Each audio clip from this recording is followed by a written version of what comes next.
রাজনৈতিক বিষয়গুলো উঠে আসে। আপনি যখন যে প্রয়োজন মনে করেন দাবি দাওয়া নিয়েও মাঠে নামেন।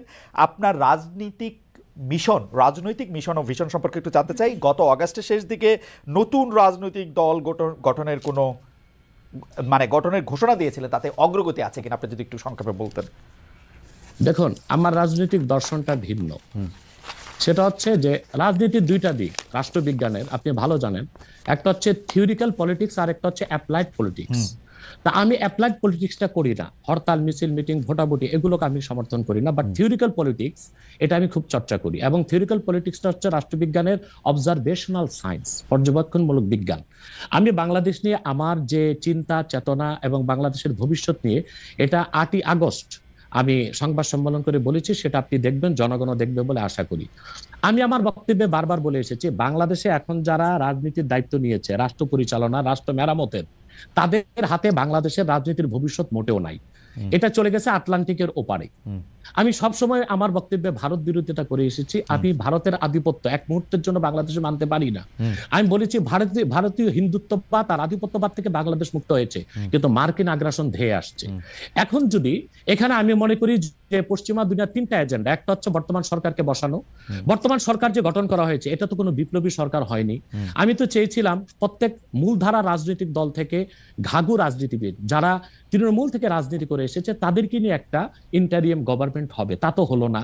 বরং আমি মনে করি এটা পশ্চিমা দুনিয়ার, একটু বলি বরং পশ্চিমা দুনিয়ার যে প্রেসক্রিপশন ছিল ওই অনুযায়ী বর্তমান সরকারটা গঠন করা হয়েছে, যে কারণে এরা দেশের কোনো সংস্কারও করতে পারবে না, মেরামতও করতে পারবে না, যা আমরা ইতিমধ্যে এতদিন দেখেছি।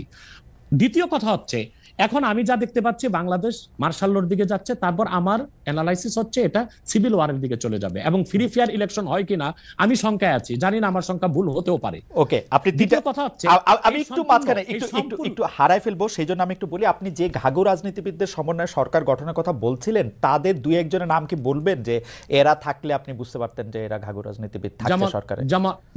যেমন মনে করেন বিএনপি থেকে 2-1 নেওয়া যেতে পারতো, জামাত ইসলামের ডক্টর শফিক সহ আরো কিছু অভিজ্ঞ কিছু নেতা নেওয়া যেতে পারতো, এবং আরো যেমন ছাত্র সমন্বয়কদের থেকে যারা যেমন তাদেরকে যারা বুদ্ধিভিত্তিক নেতৃত্ব দিয়েছে তাদের রাখা যেতে পারতো। অর্থাৎ বাংলাদেশের যে রাজনীতি করবে তারা বাংলাদেশের ইতিহাস ঐতিহ্য এই জাতির নৃতত্ব সম্পর্কে জানা থাকতে হবে, নতুবা এই জাতিকে কেউ শাসন করতে পারবে না। যারা এখন শাসন করতেছেন তাদেরকে আপনি এর যোগ্য মনে করেন না, এবং আপনি মনে করেন একটা সিভিল ওয়ারের দিকে, একটা মার্শাল লর দিকে?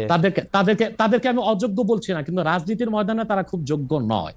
তারা যদি খুবই যোগ্য হতো তাহলে দেশকে এই অবস্থায় যায়, এখন লুটপাট ধর্ষণ যেভাবে বেড়েছে, এখন এটা তো স্বাভাবিকই মনে হচ্ছে যে দেশ কোনো ভালো গন্তব্যে যাচ্ছে না।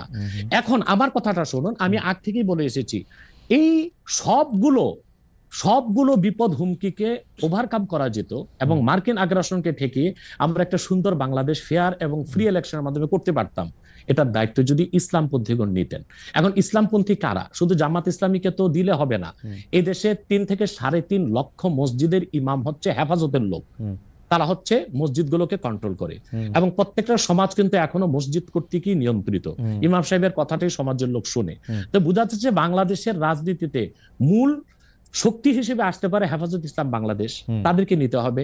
জামাত ইসলামী আছে, খেলাফত আছে, অন্যান্য ইসলামী দলগুলোকে নিয়ে যদি একটা অ্যালায়েন্স করা যেত, তাহলে বাংলাদেশে যে কোনো আগ্রাসনও ঠেকানো যেত, ফ্রি অ্যান্ড ফেয়ার ইলেকশনও করা যেত, এবং অন্তত শতাধিক আসন নিয়ে ইসলামপন্থীগণ সংসদে যেতে পারত।